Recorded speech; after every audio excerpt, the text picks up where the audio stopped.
તાલુકાના ઉમેદવારી નોંધાવનાર એવા ઇન્દ્રસિંહભાઈ વસાવા આજે સુરત સુમૂલ ડેરીના ડિરેક્ટર તરીકે એમને ઉમેદવારી નોંધાવી છે। આજે કુકરમુંડા તાલુકાના તમામ મંડળીઓની સાથે તેઓ આજે મુલાકાત કરશે અને આજે તમે જોઈ રહ્યા છો પ્રમાણે મોટી સંખ્યામાં તેમની સાથે કાર્યકર્તાઓ ઉપસ્થિત છે અને આજે ચૂંટણી પ્રચાર અર્થે તેઓ અહીં કુકરમુંડાના તમામ દૂધ મંડળી ઉત્પાદન કરતી મંડળીઓ છે તેમના સાથે તેઓ મુલાકાત કરશે અને ચૂંટણી પ્રચાર માટે તેઓ હાલમાં તેઓ અહીંથી નીકળી રહ્યા છે। આગળના દરેક પ્રસંગ માટે દરેક સમાચાર માટે નિહાળતા રહો ન્યૂઝ ટાઈમ કુકરમુંડા તાપી।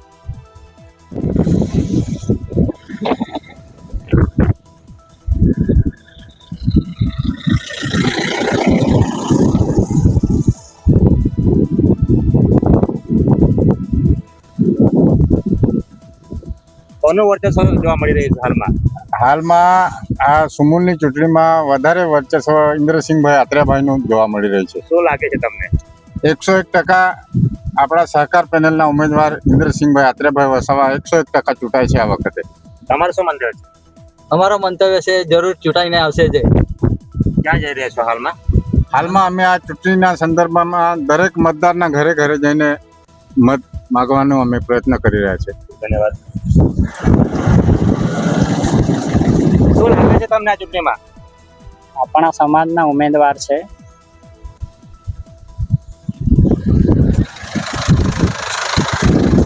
શું કહેવા માંગો છો? ચૂંટણી પ્રચાર માટે જઈ રહ્યા છો? બસ અમે ઇન્દ્રસિંહભાઈ હાથે જ શું ઇન્દ્રસિંહભાઈ ને 100% વોટ મળશે? 100% વોટ મળશે સાહેબ। ક્યાં જઈ રહ્યા છો હાલમાં? હમણાં પ્રચારમાં શું કહેશો? આજે ઇન્દ્રસિંહભાઈ ની ચૂંટણીમાં પ્રચાર માટે જઈ રહ્યા છો? ચૂંટણીના પ્રચાર માટે નીકળ્યા છીએ। શું લાગી રહ્યું ચૂંટણીમાં આવશે? હા, જંગી બહુમતી છે। જંગુ બહુમતીથી આવશે। કેટલી સંખ્યામાં તમે સાથે છો આજે હાલમાં? હાલમાં અમે 100 થી 150 ની સંખ્યામાં નીકળેલા છે।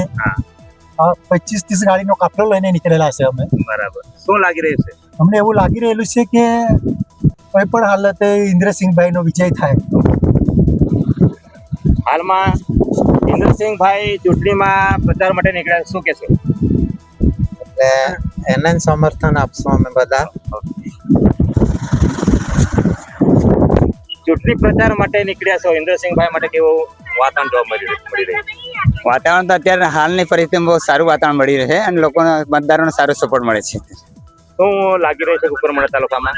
પરિવર્તન આવશે જ 100%। શું પરિવર્તન આવશે? ઇન્દ્રસિંહભાઈ માટે કેવું રહેશે? ઇન્દ્રસિંહભાઈ માટે સારું પરિણામ આવશે લાગે છે અમને। સમર્થન આપો છો? હા, બધા સમર્થન આપે।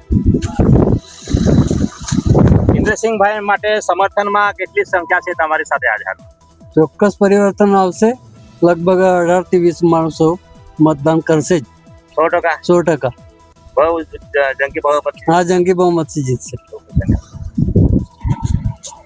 શું કહેશો? આજે ચૂંટણી પ્રચાર માટે જઈ રહ્યા છો? અમે ચૂંટણી પ્રચાર માટે નીકળ્યા છે। ઇન્દ્રસિંહભાઈ માટે સારું વાતાવરણ છે અને પાટીપાડાથી પિશાવર લગી અમે પ્રચાર માટે નીકળ્યા છે। સભાસદોને મળવા માટે નીકળ્યા છે, વોટરને મળવા માટે નીકળ્યા છે અને કિંમતી અને પવિત્ર મત અપાવીને વિજય બનાવે એવી અમારી માંગ છે। શું લાગી રહ્યું છે તમને? વાતાવરણ સારું છે અને અમને 100% વિજય બનશું એવી અમારી ખાતરી છે। ચૂંટણી પ્રચાર માટે નીકળ્યા છો તો શું લાગી રહ્યું છે તમને? અમે બહુ જંગી મતોથી જીતીશું અમે।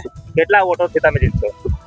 35 વોટ? 45 મંડળીઓ છે તેમાંથી। આજે આદિવાસી સમાજના ઉમેદવારે સદી સિધારે તે વિષય પર શું કહેશો તમે? હા, હવે એટલા વર્ષ થઈ ગયા અમારા કુકરમુંડા તાલુકામાં આદિવાસી ઉમેદવાર પહેલી વાર ઉભો રહેલો છે। અમે આ લોકોને અમારા સમાજમાં પહેલી વાર ઉમેદવાર ઉભો છે એટલે એને જંગી મતથી અમે વિજય મળવાનું છે। 100% મળશે એવું? 100% જીતવાનું એટલે જીતવાનું જ।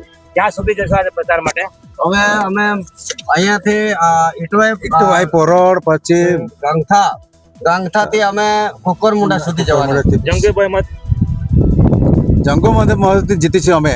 45 ડેરીઓમાંથી 35 માંથી જીતીશું અમે। ધન્યવાદ। હું રવિ વસાવા આદિવાસી સામાજિક કાર્યકર્તા તરીકે હું કામ કરું છું. જે દિવસથી સુમુલ ડેરી સામાન્ય ચૂંટણી 2026ની જે ચૂંટણી બહાર પડી છે અને એ ચૂંટણીમાં આદિવાસી સમાજના જે સુમુલ ડેરી કુકરમુંડાના જે સુમુલ ડેરીમાં ઉમેદવારી તરીકે નોંધાવી છે એવા આપણા ઇન્દ્રસિંહભાઈ એ ઉમેદવારી નોંધાવી છે, તો ત્યારથી સમસ્ત આદિવાસી સમાજમાં એક ઉત્સાહ ભરાઈ ગયો છે કે કુકરમુંડા તાલુકામાં જે 10 વર્ષો વીતી ગયા છે જેમાં જે લોકોએ ઉમેદવારી કરી છે, પરંતુ આજ દિન સુધી આદિવાસી સમાજના કોઈ ઉમેદવારોએ એમાં ઉમેદવારી નોંધાવી નથી. પરંતુ પહેલીવાર ઇન્દ્રસિંહભાઈએ ઉમેદવારી નોંધાવી છે અને આદિવાસી સમાજના જે એક ઉમેદવાર તરીકે એમણે ઉમેદવારી નોંધાવી, તો અમને આદિવાસી સમાજમાં સંપૂર્ણ આદિવાસી સમાજમાં એક ઉત્સાહની લાગણી ઉભરાઈ આવી છે.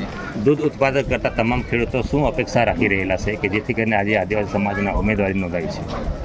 પ્રથમ તો હું આજ કહીશ કે જે પશુપાલકો છે, તો એ પશુપાલકોમાં સમસ્ત પશુપાલકોમાં આજે ઉત્સાહની લાગણી છે. તમે જોઈ રહ્યા છો અહીં તમામ પશુપાલકો ભાઈઓ બહેનો બધા અહીં ઇન્દ્રસિંહભાઈના સમર્થનમાં આવી ગયેલા છે અને મને ખબર છે અને મને વિશ્વાસ છે સમાજ પર કે જે ઇન્દ્રસિંહભાઈએ જે ઉમેદવારી નોંધાવી છે, તો ઇન્દ્રસિંહભાઈની જે નિશાની છે ફળ ભરેલી ટોપલી, એને જે ડેરીના જે પ્રતિનિધિઓ છે, જે મતદાતાઓ છે, એમને જંગી બહુમતીથી એમના પવિત્ર અને કિંમતી મત અપાવીને ઇન્દ્રસિંહભાઈને જંગી બહુમતીથી જીતાડી લાવશે એવું મને આશા છે અને વિશ્વાસ છે. આજે ઇન્દ્રસિંહભાઈને તમે કેમ પસંદગી કરી છે? હું ઇન્દ્રસિંહભાઈને લગભગ ખૂબ પહેલા સમયથી જ ઓળખું છું અને વ્યક્તિગત રીતે જાણું બી છું. ઇન્દ્રસિંહભાઈએ હર હંમેશા લોકોના સાથે ઊભા રહીને લોકો માટે, લોકોના હિત માટે અને સમાજના પડખે આવીને ઊભા રહે છે અને મને વિશ્વાસ છે ઇન્દ્રસિંહભાઈ પર કે સમસ્ત પશુપાલકો માટે કંઈક ને કંઈક નવું કરશે, સમાજ માટે કંઈક ને કંઈક નવું કરશે એવો મને વિશ્વાસ છે. આજે તમામ મતદાતાઓને એક લીટીમાં શું સંદેશો આપશે? હું તમામ મતદાતાઓને અને જે ભગવાન સમાન જે પ્રતિનિધિઓ મતદાતાઓ છે એમને હું એક જ વિનંતી કરું છું, હાથ જોડીને વિનંતી કરું છું કે ઇન્દ્રસિંહભાઈને તમે તમારો પવિત્ર અને કિંમતી મત અપાવીને ઇન્દ્રસિંહભાઈને તમે જંગી બહુમતીથી જીતાડી લાવો, જેથી કરીને સમાજનું અને આપણા સૌ પશુપાલકોનું ઉત્થાન અને વિકાસ થાય. ધન્યવાદ. ધન્યવાદ.